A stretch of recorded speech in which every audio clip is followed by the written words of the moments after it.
उसाला पहिली उचल 3,500 रुपये मिळावी. गतवर्षी तुटलेल्या उसाला 400 रुपयांचा दुसरा हप्ता मिळावा या मागणीसाठी स्वाभिमानी शेतकरी संघटनेच्या वतीने तासगाव व खानापूर तालुक्यात मोटरसायकल रॅली काढली. यावेळी सुरू असलेल्या तोडी बंद पाडत वाहतूक बंद केली. दरम्यान शिरगाव येथील उदगीरी कारखान्याच्या कार्यालयाला टाळे ठोकलेत. या रॅलीचं नेतृत्व जिल्हाध्यक्ष महेश खराडे यांनी केलं. या रॅलीला बोरगाव येथून सुरुवात झाली. त्यानंतर शिरगाव येथील उदगीरी कारखान्याच्या गट कार्यालयाला टाळे ठोकण्यात आले. त्यानंतर तासगाव कारखान्याला ऊस घेऊन जाणाऱ्या 20 बैलगाड्यांची वाहतूक रोखण्यात आली. बैल सोडून कारखान्याकडे पाठवण्यात आले. यानंतर तासगाव कारखान्यावर रॅली केली. यावेळी कारखाना प्रशासनाला कारखाना बंद करण्याचं आवाहन करण्यात आले.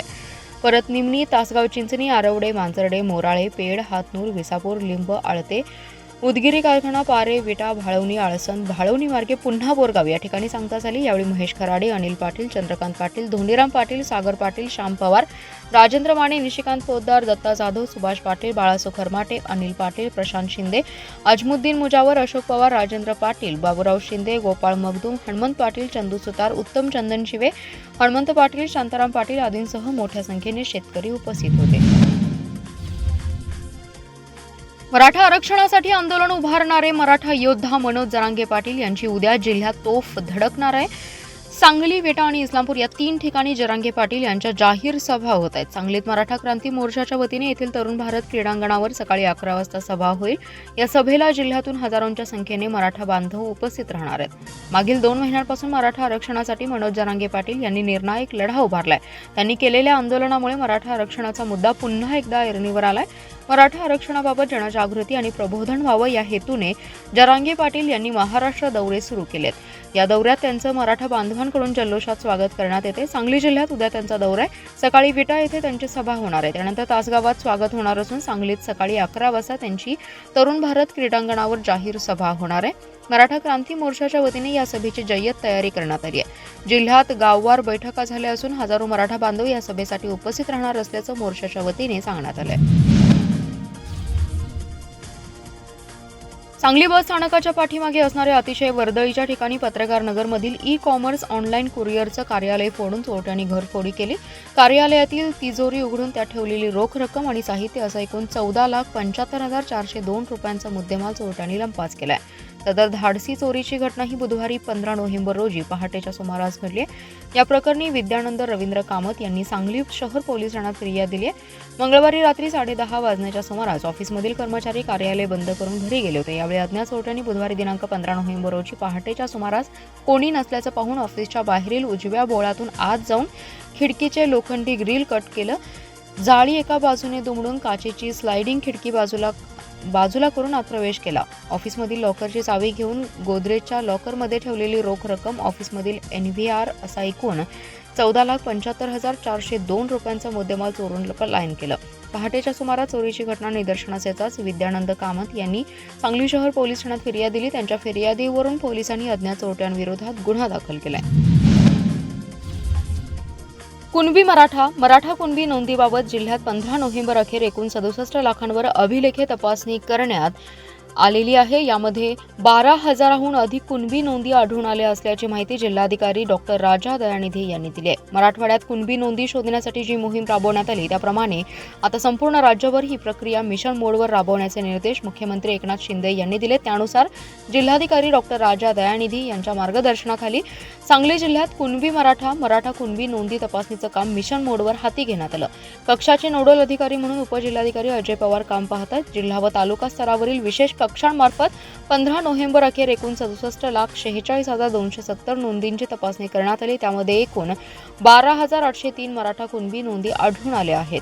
महसूल, जिल्हा परिषद, शिक्षण विभाग, राज्य उत्पादन शुल्क, जिल्हा कारागृह, पोलीस अधीक्षक कार्यालय, मुद्रांक कार्यालय, भूमी अभिलेख, सैनिक कल्याण कार्यालय, महापालिका जन्म मृत्यू रजिस्टर, नगरपालिका प्रशासन, उपवन संरक्षक कार्यालय अशी 11 शासकीय कार्यालयातील विविध अभिलेखे तसेच 1967 पूर्वीचे अधिकारी कर्मचारी यांचे सेवा पुस्तक, सेवा अभिलेखे तपासण्यात आले.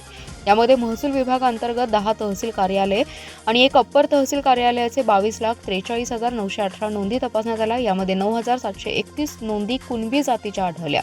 अन्य कार्यालयामधून 45,02,352 नोंदी तपासण्यात आल्या. त्यामध्ये 3,072 नोंदी कुणबी जातीच्या आढळल्या.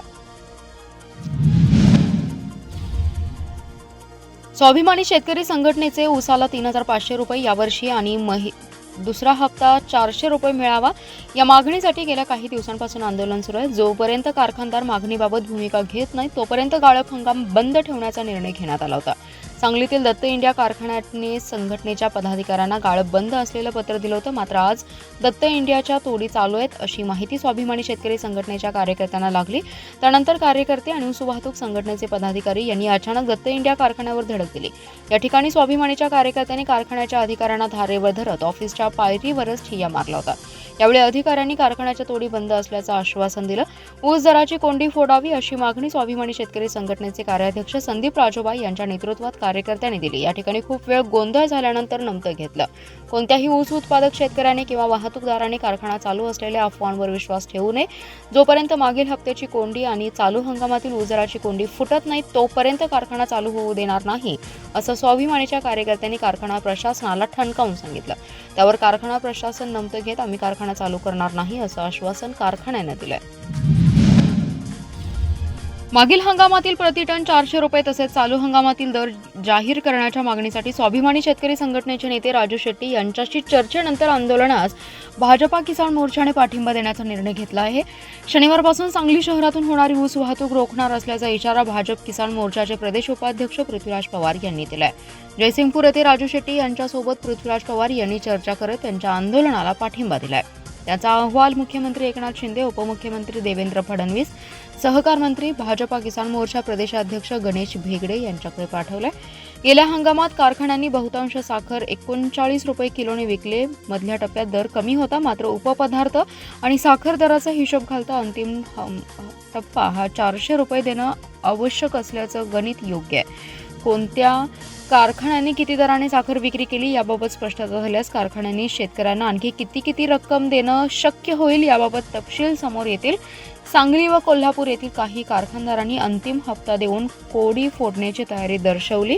चालू हंगामातील पहिली उचल देण्याबाबत सकारात्मकता दर्शवली. मात्र एक बडा कारखानदार नेत्याने त्यात आडकाठी आणली आहे. जिल्हा बँकेत त्यांचे वर्चस्व असल्याने ते अन्य कारखान्यांवर दबाव टाकत असल्याचा आरोप प्रदेश उपाध्यक्ष पवार यांनी केलाय.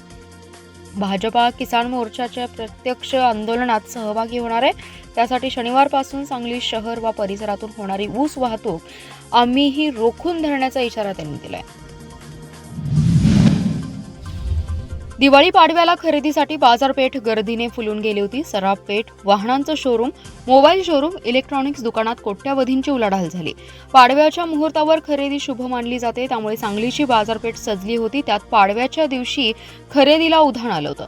गतवर्षीच्या तुलनेत कमी झालेला दर यामुळे सराफ पेठेत खरेदीला चांगली गर्दी होती. यावर्षी 20 ते 25% सोन्याच्या मागणीत वाढ झाल्याची माहिती सराफ व्यावसायिकांनी दिली. काही ठिकाणी खरेदीवर सवलत योजना लागू केल्याने खरेदीत वाढ झाली. सराफ बाजारात सुमारे 7 ते 8 कोटी रुपयांची उलाढाल झाल्याचा अंदाज आहे. नव्या डिझाईनसह नाजूक दागिन्यांना अधिक मागणी होती, तर स्मार्टफोन, लॅपटॉप, टॅबलेट यांसारख्या इलेक्ट्रॉनिक वस्तूंच्या बाजारपेठेतही मोठी उलाढाल झाली आहे. भाऊबीजेला तसेच पाडव्याला भेटवस्तू म्हणून स्मार्टफोन, टॅबलेट देण्याचा कल तरुणाईत दिसून येतो. इलेक्ट्रॉनिक्स वस्तूंमध्ये LED TV, fridge, washing machine, AC यांना मोठी मागणी राहिली आहे. मायक्रोवेव्ह, मिक्सर, फूड प्रोसेसर आदी गृहोपयोगी वस्तूंची बाजारपेठ टिकून आहे. या बाजारपेठेत सुमारे 4 ते 5 कोटी रुपयांची उलाढाल झाल्याचं व्यापाऱ्यांनी सांगितलं. दिवाळी पाडव्याला वाहनांची शोरूमची हाऊसफुल होती. गतवर्षीपेक्षा 10 ते 15% यामध्ये वाढ झाली आहे. दुचाकी आणि चारचाकी वाहनांची विक्री चांगली झाली आहे. इलेक्ट्रिकल्स वाहनांना अधिक पसंती दिली जात होती. सांगली शहरातील बस स्थानकात गर्दीचा फायदा उचलून चोरीच्या घटनांमध्ये वाढ झाली आहे. एक महिला आपल्या मुलांसह बस स्थानकात गावी जाण्यासाठी बसमध्ये बसत असताना गर्दीचा फायदा उचलून अज्ञात चोरट्यांनी पर्समध्ये ठेवलेले दागिने आणि रोख रक्कम असा एकूण 92,000चा मुद्देमाल लंपास केलाय.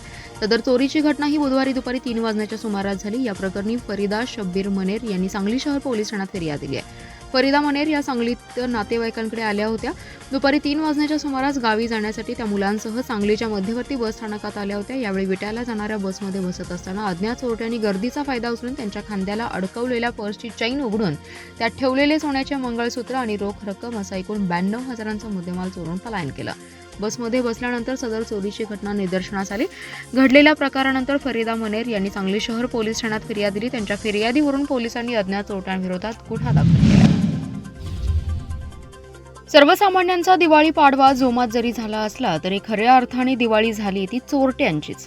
मिरज ग्रामीण भागात लक्ष्मीपूजनाचं औचित्य साधून चोरट्यांनी पूजेसाठी ठेवलेले रोख रक्कम तसेच सोन्या चांदीच्या दागिन्यांवर डल्ला मारून लाखोंचा ऐवज लंपास केला आणि पोलिसांपुढे एक आव्हान उभं केलंय. मिरज शहर परिसरात 3 ठिकाणी ग्रामीण परिसर तर एकाच वेळी 5 ते 6 ठिकाणी चोरट्यांनी चोरी केली आहे. मिरज ग्रामीण भागात चोरट्यांचा धुमाकूळ घातला असून ग्रामस्थांमध्ये भीतीचं वातावरण पसरलंय. दिवाळी सणातच चोरट्याने चोरीचा धडाका लावल्यामुळे पोलीसही चक्रावले. महागाईच्या काळातही दिवाळी सणासाठी उदार उसनवार करून दिवाळी साजरी करण्यासाठी आणलेले पैसे तसेच जपून ठेवलेले दागिने चोरीस गेल्यामुळे ग्रामीण भागातून संताप व्यक्त होतोय. मिरज ग्रामीण भागात चोरट्यांची टोळी सक्रिय असल्याचं यावरून स्पष्ट चित्र दिसत आहे. पोलिसांनी या टोळीचा छडा लावून चोरट्यांना ताब्यात घेतलं पाहिजे अशा मागणी आता जोर धरत आहेत. वारंवार मिरज पूर्व भागात चोरीच्या प्रमाणात वाढ झाल्याचं दिसतंय.